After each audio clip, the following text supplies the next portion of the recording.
ვიმეორებთ ანალიტიკას ელენე კვანჭილაშვილთან ერთად. პირველ 3 თვეში ქვეყნის ეკონომიკა 5%-ით გაიზარდა. იანვარში ეკონომიკა 5.2%-ით გაიზარდა, თებერვალში 4.4%-ით, მარტში კი ეკონომიკურმა ზრდამ შეადგინა 5.3%, რაც პირველი 3 თვის მაქსიმუმია. მიმდინარე წლის პირველ 3 თვეში სახელმწიფო ბიუჯეტის ხარჯვა მეტნაკლებად დაბალანსებული იყო. როგორც გრაფიკაზეც ხედავთ, მარტში ხარჯებმა შეადგინა დაახლოებით 757 მილიონი ლარი, როცა შემოსავლები მილიარდ ლარს აჭარბებდა. ანუ იმაზე ნაკლები ხარჯი გაწია მთავრობამ, ვიდრე შემოსავლები ჰქონდა. ვფიქრობ, რომ დღეს დილით გამოქვეყნებული ციფრები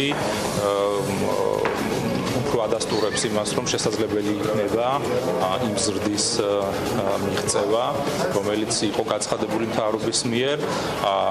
ჩვენ აქამდე გაკეთებულ ანალიზის მიხედვითაც 4% არის ის ზრდა, რომელიც შესაძლებელი იქნება წელს, რომ მიღწეული იყოს.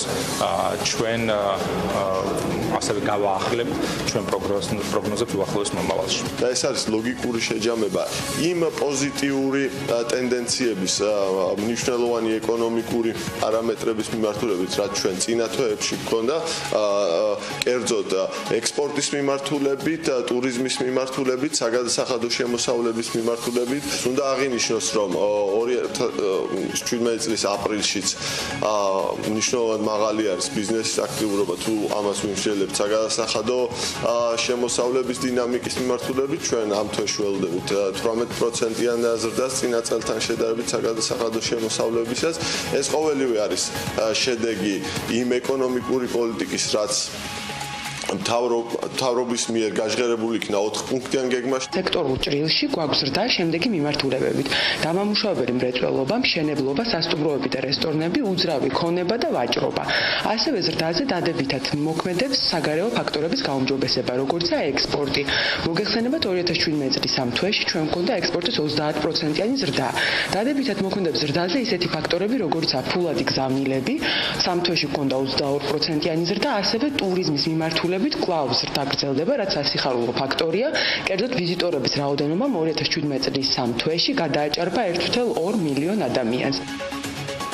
საქსტატის მონაცემები აჩვენებს, რომ ეკონომიკური ზრდის წინასწარი შეფასებისას გამოყენებული დეგეგეს გადამხდელ საწარმოთა ბრუნვა წინა წლის დონესთან შედარებით გაზრდილია თითქმის 17%-ით. მარტში 4811 საწარმო დარეგისტრირდა, რაც 3.4%-ით მეტია წინა წლის ანალოგიურ მაჩვენებელზე. სადაც საწარმოები ვახსენეთ, იქ დავით ჯალაღონიას რუბრიკის დროც არის. ხოხბების ფერმას გაგაცნობთ გორის რაიონის სოფელწედისში. ეს კოლხური და ევროპული ხოხბების რიგია გორის რაიონის სოფელ წედისში. ფერმა უკვე 8 წლისაა. ამ ეტაპზე აქ 100 ფრინველი ბინადრობს. ხოხბების გუნდის მენეჯმენტს შალვა ტრამაკიძე უზრუნველყოფს. ჯერ პირველ რიგში სილამაზის გულისთვის გადავწყვიტე მოშენება და მერე როცა უკვე ბევრი მოამრავლე, მერე უკვე ხორცათაც ვიყენებ და ყველაფრისთვის. სასარგებლოა, იმიტომ რომ ფაქტიურად ჰოლესტერინს არ შეიცავს. ჰოლესტერი არ გააჩნია და ვისაც აქვს გულსის ხდართა დაავადება, იმათთვის არის ძალიან სასარგებლო, ბავშვებისთვის არის ძალიან სასარგებლო. ერთი კვერცხის შემადგენლობა უდრის ქათმის 5 კვერცხის შემადგენლობას. ლამაზი და სასარგებლო ხოხბის გაზრდა დაახლოებით 20 ლარი ჯდება. და როგორც ფერმერი ამბობს, ქათმის შენახვაზე იაფია, რადგან გაცილებით მცირე რაოდენობის საკვები სჭირდება. მიუხედავად ამისა, ბაზარზე უფრო ძვირად ფასობს. მე რომ უყავდე სიმინდი ხორბალი, მაშინ დამიჯდებოდა ძალიან იაფი. დამიჯდებოდა მისი ნახევარი, 10-12 ლარი დაჯდებოდა, მეტი არ დაჯდებოდა. ეხლა კი ყველაფერს ვყიდულობ. იმიტომ რომ არა მაქვს მიწები, ვართ დროებით იზოლებით გადაადგილებულები და რაც ეს ტერიტორია გვაქვს, ეს არის და აქ ვერ დავთესავ სიმინდს და ვერ დავთესავ ხორბალს. საბაზრო ფასი არის 40-დან 50 ლარამდე, თუ მიყავთ დიდი რაოდენობა, ვაძლევთ 40 ლარში, თუ ცოტა მიყავს, ვაძლევთ 50 ლარში. ძირითადად მოხმარებელი არის რესტორნები, მოხმარებელი არის მოსახლეობა. შეძენილ ხორბალს და სიმინდს თავად გვყავს. დანადგარის შესაძენად ფერმერს სახელმწიფო პროგრამა აწარმოე საქართველოში დაეხმარა, სადაც ხოხბების გუნდის ბიზნეს პერსპექტივები 5000 ლარად შეაფასეს. შევიძინეთ წისქვილი, რომელიც არის ჩემს უკან განლაგებული, რომელიც მეხმარება საკვების დამზადებაში პატარა ლაპებისთვის, ხოხბის შვილებისთვის, ლაპებისთვის. ინკუბატორი, რომელიც დაგვეხმარება, რა თქმა უნდა, გამოჩეკაში და აღარ დამჭირდება სხვაგან სირბილი და სიარული. ინკუბატორიდან ხოხბის ლაპებს ეს ფერმა მომავალ წელს ჩაიბარებს. ფერმერის გათვლებით მომავალ გაზაფხულს აქ 500 წელზე მეტი ფრინველი იქნება. ამიტომ გეგმაში სანადირო მეურნეობის გაკეთებაა. სანადირო მეურნეობა მოგეხსენებათ არის პერსპექტიული ძალიან, იმიტომ რომ არა მარტო ჩვენი მონადირეები, საზოგადოებიდანაც უნდა შემოსვლა და ნადირობა, თუ განვითარდება სამონადირო ტურიზმი, ეს ძალიან კარგი იქნება საქართველოსთვისაც, თავრობისთვისაც, ჩვენთვისაც და ყველასთვის. ნებართვა ეს ძალიან რთულია, იმიტომ რომ მე დამიკავშირდა ერთ-ერთი მოქალაქე, რომელმაც მითხრა, რომ თითქმის 5 წელიწადია ცდილობს, რომ გააკეთო სანადირო მეურნეობა და ძლივას გააკეთა. რომ ძალიან დიდი რაოდენობით საბუთების შეგროვება ჭირდება, ბიუროკრატია ძალიან დიდი და რთულია რომ გაკეთდეს. სირთულეებისთვის მენეჯერი მზად არის, რადგან ფრინველთა ამ სახეობის მოსავლელად ყველა პირობა აქვს და ყველა დეტალი იცის, მათ შორის უცნაურიც. ხოხბებს ერთი დამახასიათებელი თვისება აქვთ. ხშირად ერთმანეთს სასიკვდილოდ იმეტებენ, ამიტომ მსხვერპლის თავიდან ასარიდებლად ნისკარტზე სპეციალურ სათვალეებს უმაგრებენ. შალვას ფერმიდან ხოხბებს წითელი სათვალეებით იცნობენ. სანამ ეკონომიკურ ზრდაზე საუბარს დაუბრუნდებოდეთ, კიდევ ერთ საწარმოზე შევაჩერებთ თქვენს ყურადღებას, რომელსაც ჩურჩხელები გააქვს ექსპორტზე. გრემის ჩურჩხელები ირანის შემდეგ ევროკავშირშიც გაიყიდება. კომპანიის ხელმძღვანელი გიორგი მაჩაბელია ცხადებს, რომ დაინტერესება არის გერმანიიდან და ლიტვიდან, ამჯერად კი კომპანია დოკუმენტაციის მოწესრიგებაზე მუშაობს. 4 სახეობის ჩურჩხელას კომპანია თელავში აწარმოებს. გრემი უშვებს რქაწითელისგან, საფერავისგან და თეთრი ყურძნისგან დამზადებულ ჩურჩხელებს, პროდუქცია მზადდება ასევე ბროწეულის წვენისგან. რაც შეეხება ირანს, გიორგი მაჩაბელის ინფორმაციით განსაკუთრებული მოწონება დაიმსახურა ბროწეულის წვენისგან და საფერავისგან დამზადებულმა ჩურჩხელამ. სწორედ ამიტომ კომპანია აქცენტს ამ მიმართულებით გააკეთებს. უახლოეს მომავალში ირანში პირველი დიდი პარტია გაიგზავნება. პირველი სატესტო პარტია იყო და დავაკვირდით, რომელი უფრო კარგად გაიყიდებოდა. საქართველოში კარგად იყიდება კლასიკური რქაწითელისგან დამზადებული ჩურჩხელა, იქ კი განსაკუთრებულად ბროწეულის წვენით დამზადებული მოეწონათ, განაცხადა გიორგი მაჩაბელმა.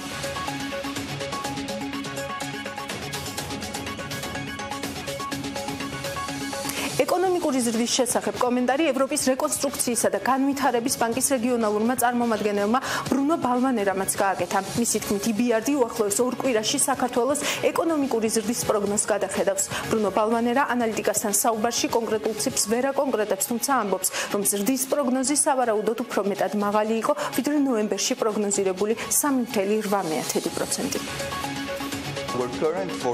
როგორც იცით, პროგნოზ წელიწადში ორჯერ ვაქვეყნებთ. ნოემბერში ჩვენი პროგნოზი 2017 წლისთვის 3.8% იყო. ჩვენ განხილვას EBRD-ის შეხვედრაზე მოვახდენთ, რომელიც 2 კვირაში გაიმართება.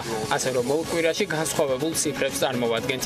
მე არ ვიცი რა იქნება ის 3.8% უკვე არის ზრდის კარგი მაჩვენებელი, მაგრამ არ გამიკვირდება თუ კი ჩვენ გადავხედავთ პროგნოზს ზრდის მიმართულებით. 5.3% იყო მარტის მონაცემი, რაც ძალიან პოზიტიურია და უფრო მაღალი არის ვიდრე მოლოდინი არსებობდა, ან მოლოდინი არსებობდა 4% და კიდევ უფრო მეტი. ბოლო 4 წლის განმავლობაში პირველად ევროპის რეკონსტრუქციისა და განვითარების ბანკმა ეროვნულ ვალუტაში დენომინირებული ევრობონდები გამოუშვა. ემისია კი TBC ბანკის დახმარებით განხორციელდა, რომელიც გახდა კიდეც ევრობონდების განთავსების გარანტორი. ამასთან ბონდები ლონდონის საფონდო ბირჟაზე განთავსდება და ეროვნული ბანკის მონეტარული ოპერაციებისთვის მისაღებ გირაოს ბაზაში ჩაერთვება. 120 მილიონი ლარის ევრობონდი ემისიის შემდეგ საერთაშორისო დეპოზიტარ Clearstream-ში განთავსდება. ჩვენ ძალიან მოხარულები ვართ ევრობონდების ლარში განთავსებით. ესაა პირველი და ისტორიული შემთხვევა. ასევე პირველი შემთხვევაა EBRD-ისთვისაც, როდესაც ლარში ხდება ევრობონდების განთავსება ბოლო 4 წლის განმავლობაში. ეს კარგი ნიშანია ქართული ინსტრუმენტების ევროკავშირის ბაზარზე გამოჩენის კუთხითაც. ვფიქრობ, მნიშვნელოვანი დღე არის, რადგანაც პირველად მოხდა ევროპის ბაზარზე ლარში დენომინირებული ფასიანი ქაღალდების გამოშვება, რამაც გზა უნდა გაუხსნას სხვა ბონდების გამოშვებასაც, რამაც უნდა გაზარდოს ცნობადობა ზოგადად ქართული ბონდებისა ევროპულ ბაზარზე. როგორც აღვნიშნეთ, ეს ფონდების დალისტვა, ასე ვთქვათ, მოხდა ლონდონის საფონდო ბირჟაზე. ამასთან ამ ფონდების ანგარიშტორება მოხდება საერთაშორისო ანგარიშტორების ცენტრში, რომელსაც ახლა ამ შემთხვევაში Clearstream იქვია. რაც ძალიან მნიშვნელოვანი არის უცხოური ინვესტორების მოსაზიდად ასეთ ტიპის ფონდებთან, ასევე გზას ხსნის სხვა ასეთ ტიპის ფონდების გამოშვების და განთავსებისთვის. კიდევ ერთი საკითხი, რომელზეც დღეს კომენტარი ევროპის რეკონსტრუქციისა და განვითარების ბანკმა გააკეთა, ანალიტიკის შუადღის გამოშვების მთავარი თემა ნესკრა-ჰესის მშენებლობა და გარემოზე ზემოქმედების დოკუმენტის საჯარო განხილვების დაწყება იყო.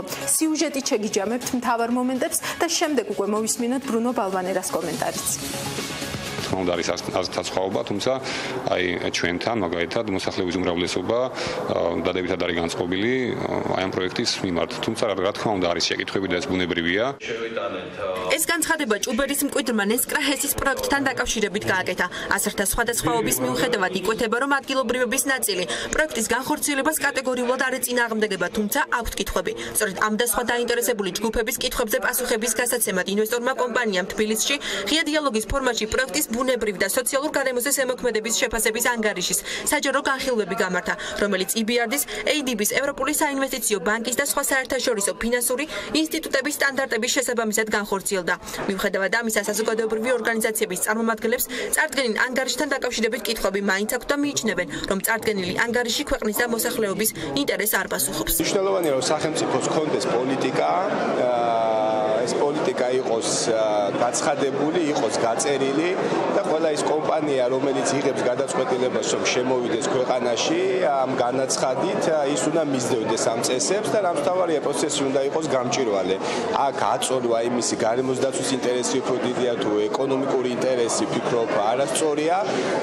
რა თქმა უნდა, მნიშვნელოვანია ქვეყნის ეკონომიკური განვითარება, მაგრამ ეს რა თქმა უნდა არ უნდა მოხდეს გარემოსადმი ესეთი განუსაზღვრელი ზიანის მიყენების ხარჯზე. ჩვენ გვაქვს საუბარი ხარჯსარგებლიანობის ანალიზზე, ჩვენ ელემენტარულად არ ვიცით საქართველოს მოქალაქეებმა სახელმწიფო რას მიიღებს, ჩვენი ქვეყანა რას მიიღებს ამ ჰესის მშენებლობისაგან, იმიტომ რომ ეს ინფორმაცია კონფიდენციალურია. ნესკრას ჰიდროელექტროსადგურის პროექტს კორეული სახელმწიფო კომპანია K-Water და საპარტნიორო ფონდი ახორციელებენ. ქართული მხარის განცხადებით ეს პროექტი ნაკლებად დამაზიანებელი იქნება როგორც გარემოსთვის, ისე მოსახლეობისთვის, თუმცა ინვესტორი კომპანია მზადაა ყველა კონსტრუქციული შენიშვნა გაითვალისწინოს. დღევანდელი გეგმა, რომელიც 20 მილიონზე მეტ ინვესტიციას საჭიროებს, მთლიანად ემსახურება არა ინვესტორის კომერციულ მიზნებს, არამედ საქართველოს ეკონომიკური განვითარების და სოციალური ეფექტების გაჯანსაღების მიზნებს. და მათ შორის პირველ რიგში ეს იქნება ერთ-ერთი მთავარი დრაივერი, ერთ-ერთი მთავარი მამოძრავებელი სვანეთის რეგიონის განვითარებისა. უპრეცედენტო დასაქმების საშუალებები, უპრეცედენტო ინფრასტრუქტურული განვითარების შესაძლებლობები იქნება შეთავაზებული და თქვენ ამის მომსწრები გახდებთ. ინვესტორი კომპანია საქართველოს მთავრობასთან შეთანხმების ფინალურ ნაწილზე მუშაობს. როგორც ნესკრა ჰიდროს აღმასრულებელი დირექტორი აღნიშნავს, გარდა ეკონომიკური ეფექტისა, ეს პროექტი რეგიონში სოციალურ ფონსაც შეცვლის, რადგან ჰესის მშენებლობის პროცესში ადგილობრივი მოსახლეობაც დასაქმდება. ამ პროექტის მთავარი მნიშვნელობა ის არის, რომ მას შეუძლია დიდი წვლილი შეიტანოს ქვეყნის ეკონომიკურ განვითარებაში. თქვენც იცით, რომ საქართველოს ელექტროენერგეტიკა სეზონურია. ჩვენს ჰიდროელექტროსადგურს შეუძლია უზრუნველყოს სტაბილური მიწოდება. ეს ყველაფერი სასარგებლო იქნება სვანეთის და მთლიანად საქართველოს ხალხისთვის. ამ ეტაპზე ზუსტად ვერ ვიტყვით, რამდენ ქართველს და ადგილობრივს დავასაქმებთ, მაგრამ მაქსიმალურად ვეცდებით. ჩვენს კომპანიაში სულ 40 კაცი მუშაობს, მათგან მხოლოდ 10-ია კორეელი, დანარჩენი 30 ქართველია. ასეთივე მიდგომა გვექნება ჰესის მშენებლობასთანაც. ნესკრას ჰიდროელექტროსადგური ძირითად სამშენებლო ეტაპზე საფხულის მეორე ნახევრიდან გადავა. ექსპლუატაციაში შესვლის შემდეგ 2019 წლიდან ჰესი საქართველოს ყოველწლიურად 1,2 გიგავატ საათ ელექტროენერგიას მიაწვდის, რომელიც მთლიანად ადგილობრივ ბაზარს მოხმარდება. რაც შეეხება ევროპის რეკონსტრუქციისა და განვითარების ბანკის პოზიციას სამხრეთ კავკასიაში და მათ შორის საქართველოში ბანკის წარმომადგენელი ბრუნო ბალვანერა ამბობს, რომ ნესკრა-ჰესის შემთხვევაში გარემოზე ზემოქმედების რისკის შეფასება უკვე მოხდა. EBRD-ის ბორდი კი პროექტის დაფინანსებას სავარაუდოდ წლის მეორე ნახევარში დაამტკიცებს. EBRD საკმაოდ სერიოზულად უდგება ისეთი მასშტაბური პროექტების გარემოზე ზემოქმედების საკითხს, როგორც ნენსკრაა. ჩვენ გავასაჯაროვეთ გარემოზე ზემოქმედების დოკუმენტი. ამ შემდეგ ჩვენ მივალთ ჩვენს ბორცთან და ვთხოვთ მათ დაგვიმტკიცონ დაფინანსება, რომელსაც ვითხოვთ. ჩვენ მზად ვართ მოვისმინოთ მოსაზრება, რომელიც სამოქალაქო საზოგადოებას აქვს. საკმაოდ დიდი სამუშაო გავწიეთ იმისთვის, რომ ყველა რისკი შეგვეფასებინა და ველოდებით დაფინანსების დამტკიცებას წლის მეორე ნახევარში. ეკონომიკური ზრდა რომ ბევრი პრობლემის გადაჭრის გზა, ამაზე ბიზნეს მედია საქართველოს ყველა გადაცემაში გესმით განუწყვეტლივ, მათ შორის ისეთი თემების გადაწყვეტის გზაც, რაც შეიძლება ერთი შეხედვით განკენებულადაც კი მოგეჩვენოთ. ტენდენციის დროა ჩვენს ეთერში, ამ ჯერზე შინაგან საქმეთა სამინისტროს კვლევას მივაქციეთ ყურადღება. ყველაზე პოპულარული მანქანები, ახალი მანქანების რეგისტრაციის დინამიკა, ჰიბრიდები, მარჯვენა საჭიანები, იმპორტი, ექსპორტი, რეექსპორტი. მოკლედ, ყველაფერს შევეხებით დღეს ამ რუბრიკაში და სამოვალოდ სამსჯელო თემასაც მოვინიშნოთ.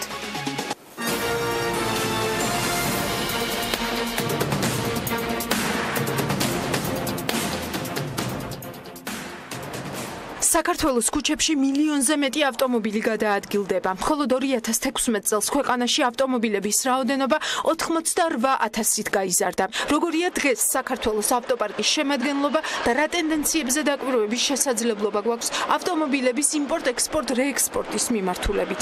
ამ თემებს ვაანალიზებთ რუბრიკაში ტენდენცია. რუბრიკის ექსპერტი ევა ბოჭორიშვილია. ეს შეიძლება ახსნათ რამოდენიმე მიზეზით.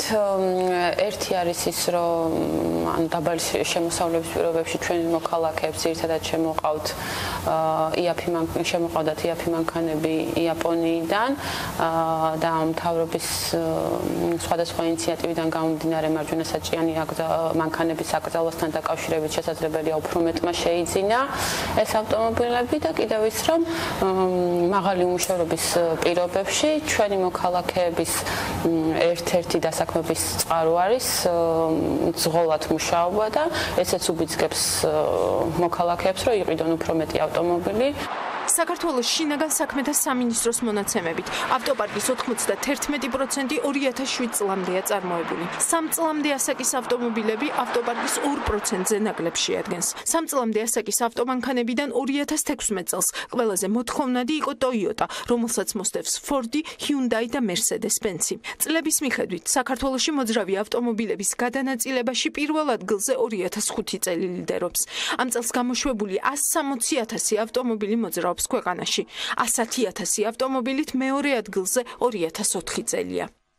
ალბათ ამ შემთხვევაში სხვადასხვა მთავრობის და სხვადასხვა ღონისძიებების კომბინაცია არის საჭირო. ერთ-ერთი საჭიროა ჩვენ მქონდეს უფრო მაღალი ეკონომიკური ზრდა და უფრო მეტი შემოსავლები, რომ ვიყიდოთ უფრო ძვირადღირებული ავტომობილები და მეორე ალბათ რაღაც სტიმულებიც უნდა იყოს მთავრობის მხრიდან და ამ მხრივ უნდა შესწავლილი იქნეს მაგალითად ევროპული ქვეყნების გამოცდილება თუ როგორ მიაღწიეს ავტოპარკის განახლებას და უფრო მეტად ეკოლოგიურად სუფთა ავტომობილების რაოდენობის ზრდას.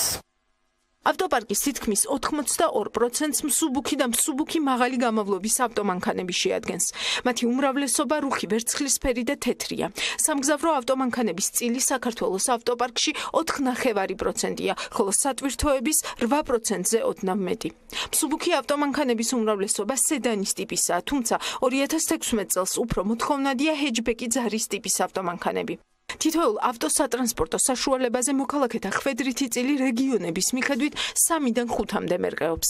საქართველოს მასშტაბით საშუალო მაჩვენებელია 4. როგორც პირველადი რეგისტრაციების მაჩვენებლების ანალიზი აჩვენებს, კაცები უპირატესობას ანიჭებენ Mercedes-Benz მარკის ავტომობილებს, ხოლო ქალები Toyota-ს.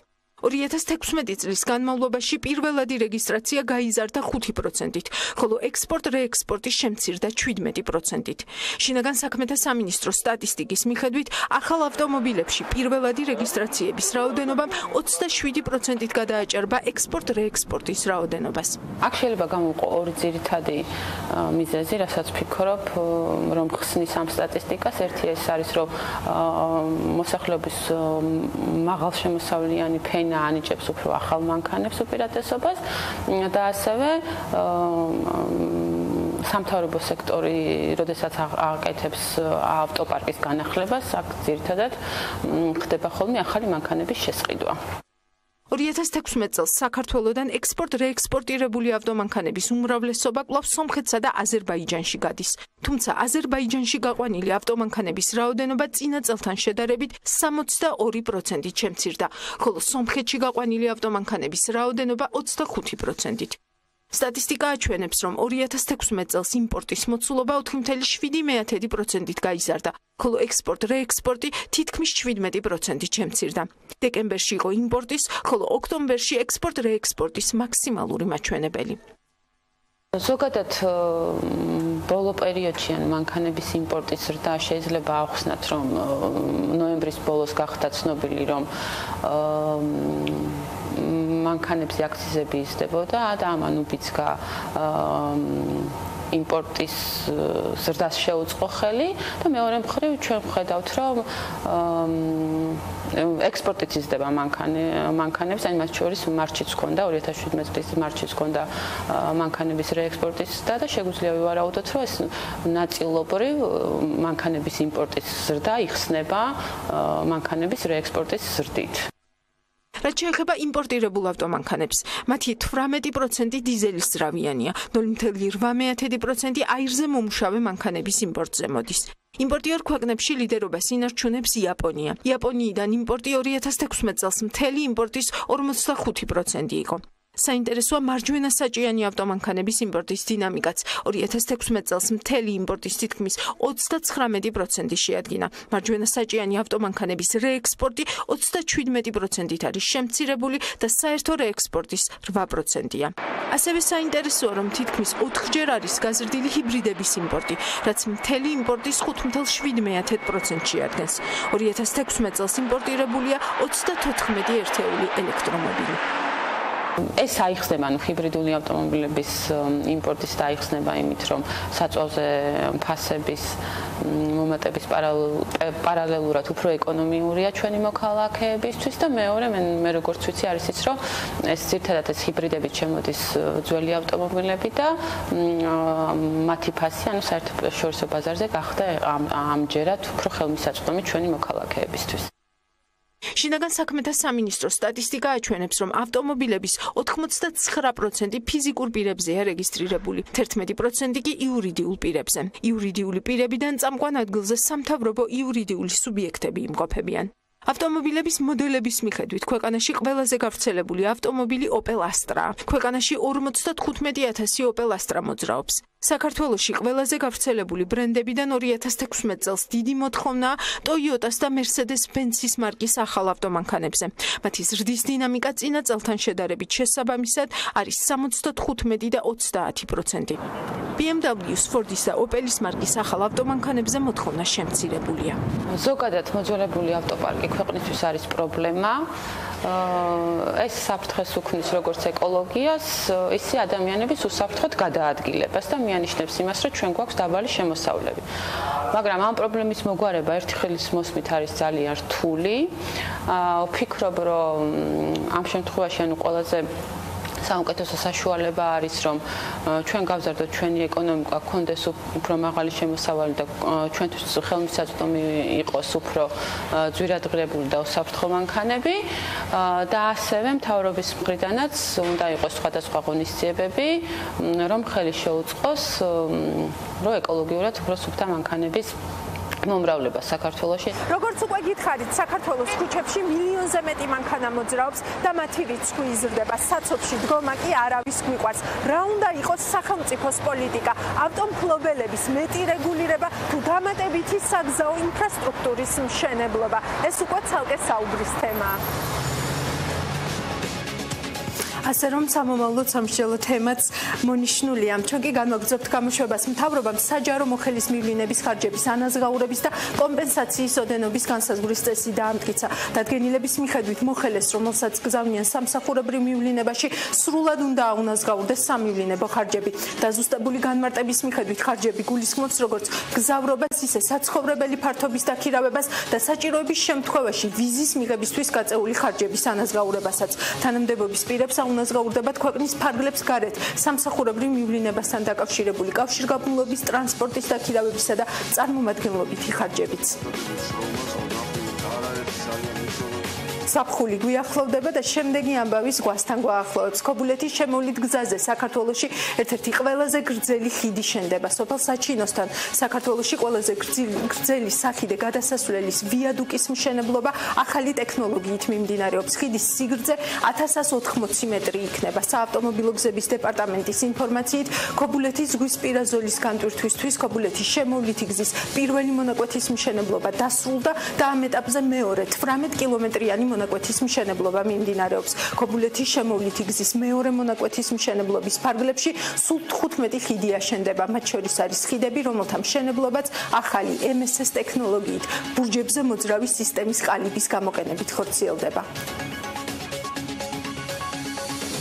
დიდი მადლობა, რომ პარასკევის გვიან საღამო ჩვენთან ერთად გაატარეთ. უკვე 3 წელია თქვენთვის მუშაობთ. არხით შევიცვალეთ, სახელიც გამოვიცვალეთ, საავტორო ფორმატებიც დავამატეთ, ბევრი რამ გამოვიარეთ და გადავლახეთ ერთად. თუმცა მთავარს არ ვცვლით, ეს ჩვენი დამოკიდებულებაა თქვენს მიმართ. პირველ რიგში პასუხისმგებლობით სავსე დამოკიდებულება. დღეს თავისუფლებას მივცემ, მადლობა ვუთხრა მთელ ჩვენს გუნდს და ჩვენს მთავარ მენეჯერს გიორგი ისაკაძეს, რომელსაც როგორც დრომ დაგვანახა, გადაცემები დახურვისთვის მართლაც არ შეუქმნია. პარასკევამდე მე კი ჩვენი ბიზნეს გადაცემების ბიზნეს მედია საქართველოს დაბადების დღის აღნიშვნას განვაგრძობ პროექტი.